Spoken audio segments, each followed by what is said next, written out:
کلیجہ ٹھر جایا کرتا ہے اور ایمان تازہ ہو جایا کرتا ہے. سبحان اللہ. ریل پہل ہو گئی, مائی نے کہا کہ دسترخوان بچھا دو, لکھ کے لا دو باہر, جڑا بھوکا ننگا ہوئے آ کے کھاوے. سمجھ آئی نہیں آئی؟ بولو سبحان اللہ. جو بھوکا ننگا ہو آ کے کھائے. یہاں سے ایک سبب بھی ہے آپ کے لیے, میرے لیے. ہم باہر دوستوں میں زنچ کرنے کے لیے اگر امیر بن بھی جائیں, بڑا ہم فلسفہ ڈھالتے ہیں اور بڑا ہم کہتے ہیں بڑے سخی ہیں دکھلانے کے لیے اگر ہے, اللہ معاف کرے اس طرح قبول نہیں ہوتا. بہنوں کو, رشتہ داروں کو, بھائیوں کو, عزیز اقربا کو دور کیا جاتا ہے. ایسی سخاوت قبول, بولو سارے قبول. خیرکم خیرکم لأہلی وانا خیرکم لأہلی. سرکار نے فرمایا تم میں سے بہترین انسان وہ ہے جو اپنے گھر والوں کے ساتھ بہتر زندگی گزارتا ہے. وانا خیرکم لأہلی. اور تم میں سے سب سے بہترین اپنے گھر والوں کے ساتھ اگر کوئی ہے تو میں محمد ہوں. سبحان اللہ. پوچھ لو حفصہ سے, پوچھ لو عائشہ سے, پوچھ لو خدیجہ سے, پوچھ لو میمونہ سے, ان سب سے پوچھو جا کے کہ محمد رسول اللہ کی جو خانگی زندگی ہے, گھر والی زندگی ہے, وہ کیسی تھی. حضرت خدیجہ الکبریٰ رضی اللہ تعالیٰ عنہ, ان کے ایام بھی یہی ہے. رمضان المبارک میں ہی آپ کی رحلت کے دن ہیں. مجھے بات یاد آ گئی, آخری وقت ہے حضرت خدیجہ الکبریٰ کا. حسنین کی نانی ہے نا, اونچی آواز سے بول رہے. زہرا پاک کی ماں کا مقام مرتبہ بیان کرنے لگا, اونچی آواز سے بول تھوڑا. اگر کوئی بی بی پاک سے محبت کرتا ہے تو نیچا سر کرے گا تو, اور پھر سر فخر سے اٹھائے گا کہ تیری ماں نے تجھے پاک دودھ عطا کیا ہے کہ تو حسنین کے نانی کا بھی احترام کرتا ہے, ماں کا بھی احترام کرتا ہے. آخری وقت ہے حضرت خدیجہ الکبریٰ کا. کہلوا بھیجا حضرت بی بی پاک کو, کہا کہ جاؤ کملی والے سے بولو, اپنے والد گرامی سے, کہ مجھے اپنی وہ قمیض عطا کر دو یا اپنا کوئی ماما دے دو. حضرت خدیجہ الکبریٰ بی بی پاک حاضر ہوئی, یا رسول اللہ والدہ کی خواہش ہے. فرمایا پوچھو جا کے امی سے کہ کیا کیوں چاہتی ہیں, یہ ایسی خواہش کیوں کر رہی ہے. پوچھا گیا کہ انہوں نے کہا کہ میں بس چاہتی ہوں کہ میں کفن اگر ڈالا جائے تو آپ کے ساتھ مست شدہ چیز میرے کفن میں نصیب ہو. یہ ذمہ داری سے بات کرتا ہوں. اگر برکت کے آپ قائل نہیں ہیں تو کانوں پہ ہاتھ رکھ دیں. کیا آپ کہتے ہیں برکت کسی چیز کا نام نہیں تو کان بند کر دیں, تو جو نہ کرنا. اگر برکت کے قائل ہیں تو پھر حکیم کی بات سننا. بی بی پاک نے جا کے کہا کملی والے ابو جان, کیا شان ہے بی بی پاک کی, جس کو سارے کہتے ہیں کملی والے یا رسول اللہ, بی بی اس کو کہتی ہیں میرے والد گرامی. سبحان اللہ. جو میرے والد, او میرے والد گرامی. میری ماں کہتی ہے میں اس لیے خواہش میری ہے کہ کفن. تو کملی والے نے فرمایا لو آفیت الجلدی, اگر میرا یہ تو قمیض اور امامہ مانگ رہی ہے نا, اپنی ماں سے جا کے کہے اگر آپ میری چمڑی بھی مانگتی تو محمد تجھے وہ بھی عطا کرتا. جو کہتے ہیں نا, میں ایک بات کرتا ہوں معاشرتی برائی پر, بڑی لعنت ہے. ایسا اللہ تعالیٰ ہمارے نوجوانوں کو محفوظ فرمائے. جہاں شادی کے معاملات میں ہم ہال بک کرتے ہیں, مارکیاں بک کرتے ہیں, ڈھول والے لے کے آتے ہیں, اور سسٹم ہوتا ہے مائیاں اور فلاں کا سارا سسٹم. جن کی شادی نہیں ہوئی, میں ایک ریکویسٹ کرنے لگا ہوں آپ سے, جہاں سارے اہتمام کرو گے حلال حرام, میں بات نہیں کرتا, سب کو پتہ ہے حلال حرام کیا ہوتا ہے, لیکن ایک اہتمام یہ بھی کر لیا کریں, نکاح کے بارے میں کچھ معلومات بھی کسی سے لے لیا کریں. جو بیوی کا حق ہے, طلاق کی صورت آپ کے ملک میں 80 سے اوپر متجاوز کر چکی ہے. جو طلاق دی جاتی ہے اور گھر میں متعلقہ ہو کر متعلقات کی صورت میں ہماری مائیں اور بہنیں بیٹھی ہوتی ہیں, اور وہ زیادہ تر پڑھا لکھا ان پہ کوٹنگ کی جائے نا, دیہی علاقے نہیں ہوتے, ان پڑھ علاقہ بولو نہیں ہوتا, زیادہ پڑھاکو طلاق دے چھوڑ. میں کسی پر تنگ نہیں کرتا, میں مجھے معاف کرنا اگر کسی کی دل پر گزری ہو. صاحب اگر ہم نے یہ انسانیت اور احساس کی ڈگری نہیں لی تو پھر وہ ڈگریاں کس کام کی, ذرا احساس بھی کرنا. تجھے اللہ نے مرد بنایا ہے، سوچ سمجھ کے فیصلہ کیا کر اور برداشت کرنا سیکھا کر، تیرے اگلے بڑے معاملات آسان ہو جائیں گے۔ سبحان اللہ۔ اور جو کہتے ہیں کہ جو بیوی کے ساتھ معاملات درست رکھے، بعد پھر ساس بہو کا معاملہ چل پڑتا ہے، ایک غلام ہے، جوڑو کا غلام، فلانا غلام، جمکانا غلام، یہ خدمت نہیں کرتا، اور ادھر خدمت ماں باپ کی بیٹے پر فرض ہے، بہو پر فرض۔ میں نے کیا کہا جی؟ میں سوچ سمجھ کے بول رہا ہوں۔ باپ اگر آپ بیٹھے ہیں تو آپ کے بیٹے پر آپ کی خدمت فرض ہے، پھر یا تو اجازت دینا جو آپ کے بیٹے کے سس اور سسر ہے وہ خدمت جا کے اپنے سس اور سسر کی کرے، اور آپ کی بہو پھر آپ کی کر دے، پھر برابر ہو جائے گا نا معاملہ۔ بولو سارے، اگر آپ وہ اجازت نہیں دیتے تو خدا را رحم کیا کریں، آپ اپنے بیٹے کو کہیں کہ تجھ پر خدمت فرض ہے۔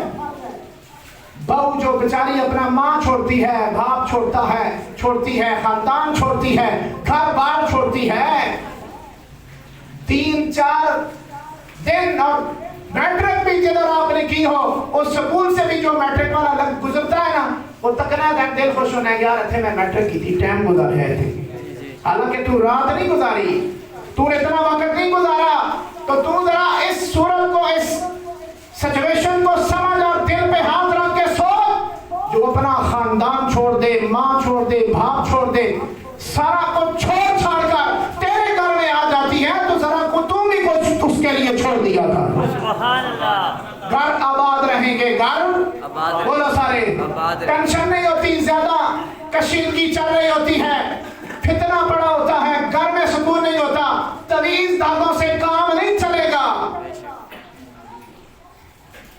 میں نے کیا کہا جی؟ بولو سارے، تویزوں اور دھاگوں اور پیروں کے پاس جانے سے کام ٹھیک نہیں ہوتے، معاملات آپ نے سلجھانے ہیں، پیر نے نہیں سلجھانے۔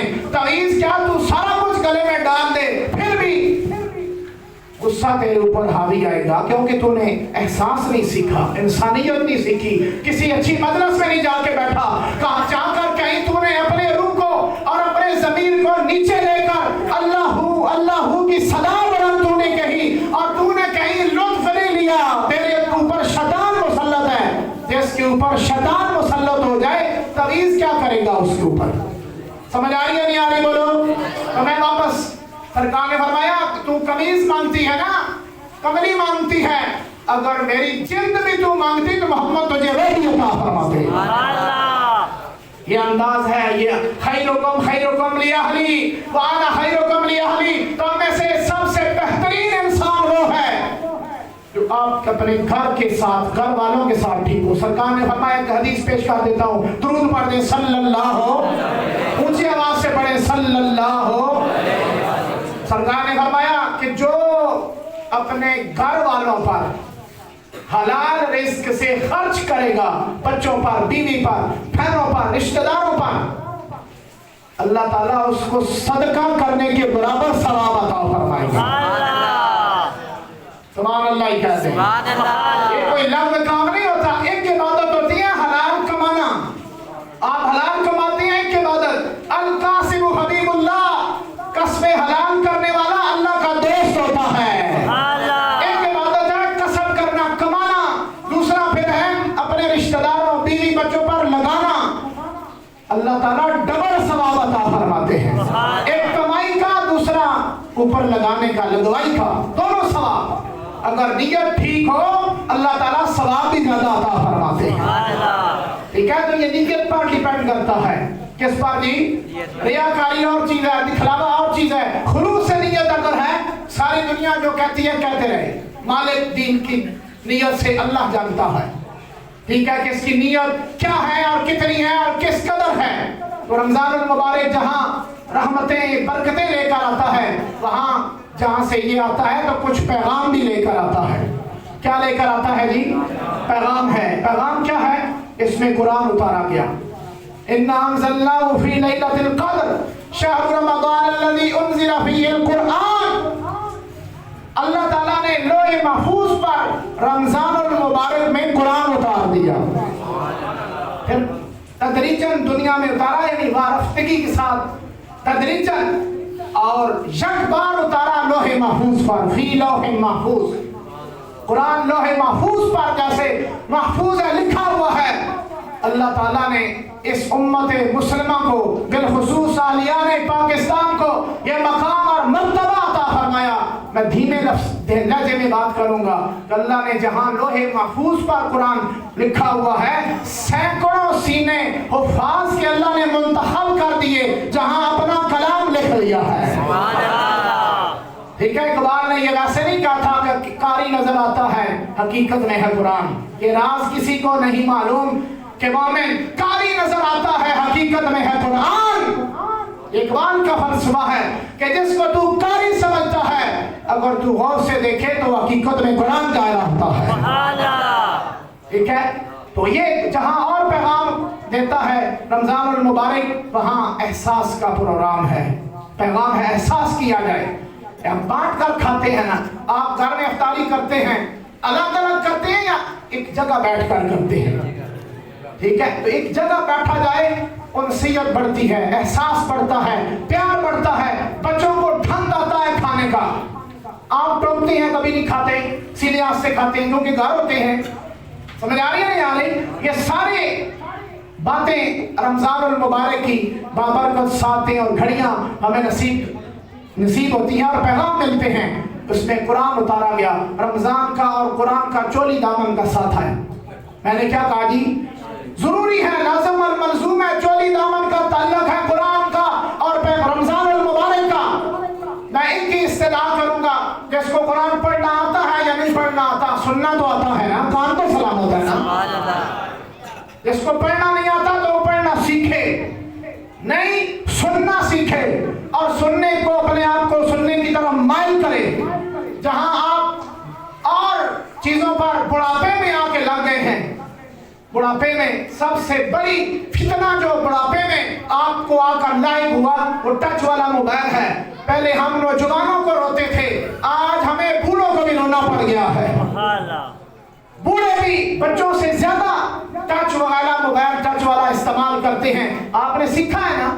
بولو جی جی، کیا سدن آ گیا نے سیکھا ہے؟ بولو سارے سیکھا ہے نا، کیونکہ ابھی آیا. پہلے تو ٹچ والا آپ کے دور میں تھا نہیں کہ آپ کو آتا بچپن سے، ابھی آپ نے سیکھا ہے. جہاں آپ نے واٹس ایپ وغیرہ سیکھا ہے، کوڈ اور فلانا اور ٹمکانا، وہاں قرآن بھی تھوڑا سا سیکھ لیا کریں بیٹھ کر.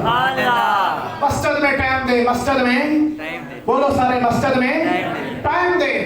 صبح بھی ایک پارہ پڑھیں اور ایک پارہ گھر میں جا کے پڑھیں. شام کو ایک مسجد میں پڑھیں کیونکہ حق رکھتی ہے مسجد. آپ فرض پڑھ کر جگہ تعین کرتے ہیں، ادھر ادھر چلے جاتے، ادھر والی ادھر. اس کے پیچھے لاجک یہ ہے کل میدان محشر میں یہ گواہی دے گی. تو کل اللہ کرے کہ آپ کے حق میں، میرے حق میں یہ مسجد اللہ کا گھر گواہی دے. جہاں یہ نماز اس میں آ کے پڑھتا تھا، یہ قرآن بھی تیرا پڑھتا تھا، یہ قرآن سنتا بھی تھا. مائل کریں اپنے آپ کو، نفس کو لے کر آئیں. یہ موقع ہے، بار بار موقع نہیں ملتا. کیا خبر آج ہم ہیں، کل نہ ہو. پچھلے سال کتنے یہاں اس مسجد میں جمعہ اور تراویح ادا کی، آج وہ شاہکاف قبرستان میں منتظر ہیں کہ ان کے لیے کوئی فاتحہ کرے. میں نے کہا تھا ایک دفعہ، پھر میں دوہرا دیتا ہوں، بات ختم. اس دور میں نوجوانوں کو، اولاد کو اپنے ماں باپ کا حال پوچھنے کا وقت نہیں ملتا زندگی میں. تو قبر کے لیے تیاری تو نے میں نے خود کرنی ہے. پیچھے سے یہ پڑھ کر آپ کو مجھے نہیں بخشیں گے. سمجھ آ رہی ہے نہیں آ رہی؟ حال تک جو ماں باپ کی دوائیاں تک نہیں پوچھتے، وہ ماں اپنا شاپر رکھ کر ویسے بیٹھی ہوتی ہے، بیٹوں پر پردہ ڈالتی ہے. ماں ہے نا، ستاری کرتی ہے. لیکن قبر میں آپ نے، میں نے اپنا اعمال خود لے کے جانا ہے. آنے والی نسل بڑی مشکل میں ہوگی. یا تو ہم تربیت پر لگائیں یا پھر اپنا اہتمام خود کریں، قبر کی فکر خود کریں. آپ رمضان المبارک میں ٹائم ویسٹ نہ کریں. اللہ نے موقع دیا، ہم انشاءاللہ قرآن اللہ کا کلام سنیں گے بھی اور پڑھیں گے بھی انشاءاللہ. بولے مسجد میں بیٹھ کر تھوڑا ٹائم لگائیں، پڑھیں. بزرگ بھی بیٹھیں، کچھ مسائل پوچھ لیں، ڈسکس کر لیں، دعائیں سیکھ لیں، نماز سنا دیں، جنازہ سنا دیں، کلمے سنا دیں. اور فقہی مسائل کے بنیادی باتیں ہیں غسل جنابت کا کئیوں کو پتہ نہیں ہوتا کہ فرض ہو جائے غسل کس طرح کیا جاتا ہے، تھوڑا ڈسکس کر لیں یار، ٹھیک ہے؟ علمی ذہن بنائے، علمی معلوماتی ذہن۔ اللہ تعالیٰ آپ سب کا میرا یہ پڑھنا پڑھانا اپنی بارگاہ میں قبول فرمائے، اور روزے کا اہتمام انسان صحیح ایمان کے ساتھ ہمیں کرنے کی توفیق عطا فرمائے۔ وآخر دعوانا الحمدللہ رب العالمین۔